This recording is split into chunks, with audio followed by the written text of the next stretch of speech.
Subscribe the channel for latest updates. Press the bell icon. Get ready for the dictation. At the count of 3, 2, 1, start. Learned Counsel for the District Cooperative Banks, however, submitted that the Reserve Bank of India must assure that the entire amount offered by the district cooperative banks for exchange after due verification in the form of demonetized notes will be duly replaced by commensurate amount of legal tender notes contemporaneously.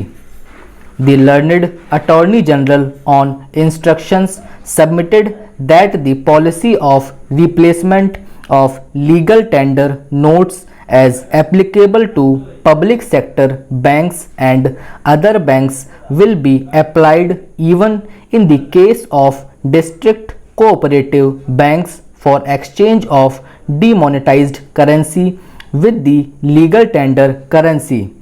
We accept the assurance given by the learned Attorney General in this behalf. The other broad point was about extending the time limit for exemption for use of demonetized currency notes of rupees 500 and rupees 1000 at specified counters as per the relevant notifications issued in that behalf by the Reserve Bank of India. It was contended that the exemption period provided in the concerned notification is expiring. Hence, it will not be possible to deposit the demonetized notes at specified counters thereafter, even in case of emergency situation like hospitalization, travel by railway or air, etc. In our opinion, whether the exemption period should be extended or not must be best left to the judgment of the government of the day, with a hope that the government will be responsive and sensitive to the problems encountered by the common man.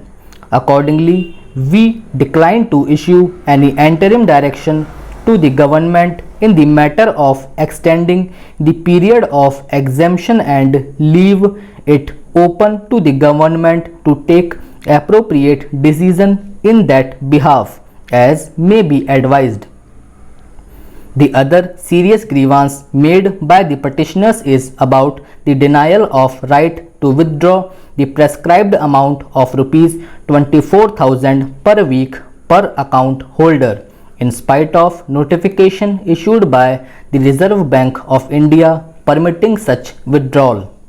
It was submitted that if the government has issued such notification after due consideration, it is obliged to ensure that its commitment made under the said notification is implemented without any exception. The ground reality, however, contends learned counsel is that the banks are refusing to pay full amount of rupees 24,000 per account holder per week on the ground of known availability of enough volume of legal tender currency. According to the learned Attorney General, the government has already made it amply clear that it would take around 50 days time to streamline the cash flow. That period is still not exhausted. He submits that as of now, the Reserve Bank of India has been able to infuse around rupees 5 lakh of the new legal tender notes in the form of rupees 500 and rupees 2000. That is almost over 40% of the amount of demonetized notes already deposited with the banks.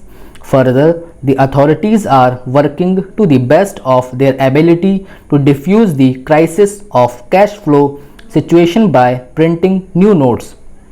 It is further submitted that for the nature of decision taken by the government to unearth the black money or unaccounted money and to dry up the terror fund and defeat the attempt of circulation of large-scale counterfeit currency, maintaining complete secrecy of such a decision was imperative.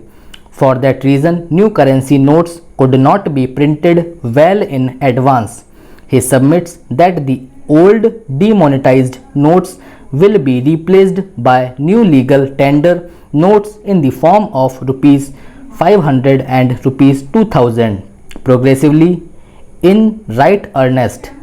Considering the stand taken by the learned Attorney General, we may commend to the authorities to fulfill their commitment made in terms of stated notification permitting withdrawal of rupees 24,000 per account holder of the bank per week to the extent possible, and review that decision periodically and take necessary corrective measures in that behalf.